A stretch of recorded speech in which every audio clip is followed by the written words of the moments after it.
পৌষ মাস তো এসেই গেছে, আর পৌষ মাস মানেই হলো পৌষকালী। আর পৌষকালী বলতেই যার কথা সবার আগে মনে পড়ে সে হলো আমাদের বড়মা। হ্যাঁ বন্ধুরা, আমি নৈহাটির বড়মার কথাই বলছি। আজকে এই ভিডিওতে রয়েছে তোমাদের জন্য তার একটি সম্পূর্ণ তথ্য। কিভাবে যাবে বড়মার মন্দিরে, কতক্ষণ খোলা থাকে মায়ের মন্দির, কটা থেকে খোলে মায়ের মন্দির, আর যারা ভাবছো গাড়ি নিয়ে আসবে চিন্তা করো না, এখানে পার্কিং এর ব্যবস্থা কোথায় রয়েছে তাও জানতে পারবে এই ভিডিওতে। রিকোয়েস্ট রইল স্কিপ না করে প্রথম থেকে শেষ অবধি ভিডিওটা দেখো। সম্পূর্ণ তথ্য নিয়ে আজকে থাকছি আমি এই ভিডিওতে।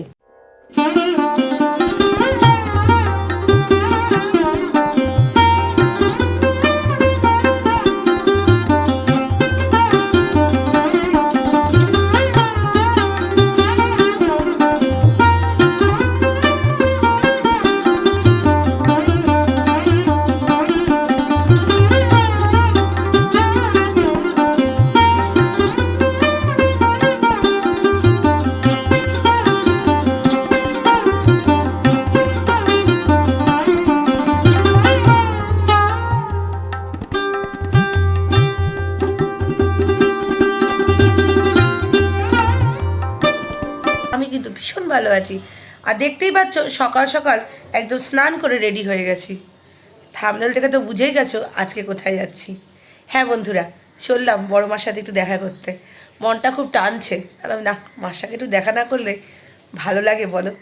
সত্যি তাই তাই চলছি, মানে যাচ্ছি বড় মার সাথে দেখা করতে। আমি সম্পূর্ণ রেডি হয়ে গেছি, রেডি হয়ে চলে এলাম তোমাদের সামনে।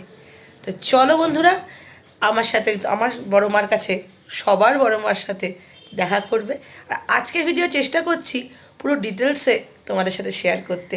কিভাবে যাচ্ছি বড় মার মন্দির, কখন খোলা, কতক্ষণ খোলা, কোথা থেকে কিভাবে প্রসাদী নেবে, সবটাই থাকছে আজকের এই ভিডিওতে। তো চলো কথা না বাড়িয়ে রাস্তায় গিয়ে দেখা হচ্ছে তোমাদের সাথে। আমি মিষ্টি Nivedita, welcome to my channel, welcome to my world, মিষ্টি নিবেদিতাস ওয়ার্ল্ড। তোমাদেরকে অনেকটা স্বাগত আমারই দুনিয়ায়, আমারই চ্যানেলে। তো চলো বন্ধুরা, একদম রাস্তায় গিয়ে দেখা হচ্ছে। আর যারা জানো না তাদের উদ্দেশ্যে বলি, আমার যাত্রা শুরু হচ্ছে দমদম পার্ক থেকে। আমি দমদম পার্ক থেকে প্রথমেই যাচ্ছি দমদম স্টেশন, তারপর যাত্রাটা শুরু করছি। দমদম স্টেশন আসাটা মনে হয় আমাদের সকলের কাছেই খুব একটা ইজি জায়গা। তো দমদম স্টেশনও কীভাবে আসবে সেটাও তোমাদেরকে আমি জানিয়ে দেবো এই ভিডিওতেই। চলো দমদম স্টেশনে গিয়ে একদম দেখা হচ্ছে। দমদম স্টেশনে আমি চলে এসেছি। তোমরা শিয়ালদা থেকেও নৈহাটি যাওয়ার ট্রেন পেয়ে যাবে। নৈহাটিগামী যে কোনো লোকাল, গ্যালোপিং যে কোনো ট্রেনেই তোমরা নৈহাটিতে যেতে পারবে, কেননা নৈহাটি কিন্তু জাংশন স্টপেজ। তো জাংশন স্টপেজে যে কোনো ট্রেনই খুব সহজে দাঁড়ায়। আমি দমদম থেকে 1 নম্বর প্ল্যাটফর্ম থেকে কিন্তু ট্রেনে উঠেছিলাম, চলে এসেছি নৈহাটি। আর আজকে আমার ট্রেনটা 2 নম্বর প্ল্যাটফর্মে দাঁড়িয়েছে, তাই আমাকে ওভারব্রিজের মাধ্যমে 1 নম্বর প্ল্যাটফর্মের দিকে যেতে হবে। আর 1 নম্বর প্ল্যাটফর্ম থেকে টিকিট কাউন্টারের দিক দিয়ে আমাকে বেরিয়ে রাস্তার দিকটা আসতে হবে। আগে রাস্তার দিকটা আসতে হবে, তারপরেই কিন্তু আমি পাবো বড়মার মন্দিরে যাওয়ার মেন রাস্তা। বলতে বলতে পৌঁছে গেছি টিকিট কাউন্টারে। তো চলো বন্ধুরা, রাস্তায় এসে গেছি। এবার এই যে রাস্তাটা দেখছো, সোজা গেলে আমি গিয়ে পৌঁছে যাব ফেরিঘাট এবং বড়মার মন্দিরে। তো চলো আস্তে আস্তে এগোনো যাক। রাস্তার দুপাশে তোমরা পূজার সামগ্রী, ফল সবই পাবে। দেখতে দেখতে আমি চলেই এসেছি বড়মার মন্দিরে। মনটা জাস্ট ছুঁয়ে গেল, বলো বন্ধুরা? এখানে 3 দিকে 3টে লাইন পড়ে। ভয় পেও না লাইন শুনে, এখানে লাইনের কিন্তু ব্যবস্থা ভীষণ ভালো, ভয় পাওয়ার মতন কিচ্ছু হয়নি। আর আমি এই দিনকে দাঁড়িয়েছিলাম ফেরিঘাটের দিকের লাইনটায়, যথেষ্ট সুন্দর লাইনের ব্যবস্থা। আচ্ছা, যারা গাড়ি নিয়ে আসবে বলে ভাবছো তাদের উদ্দেশ্যে জানিয়ে রাখি একটা গুড নিউজ।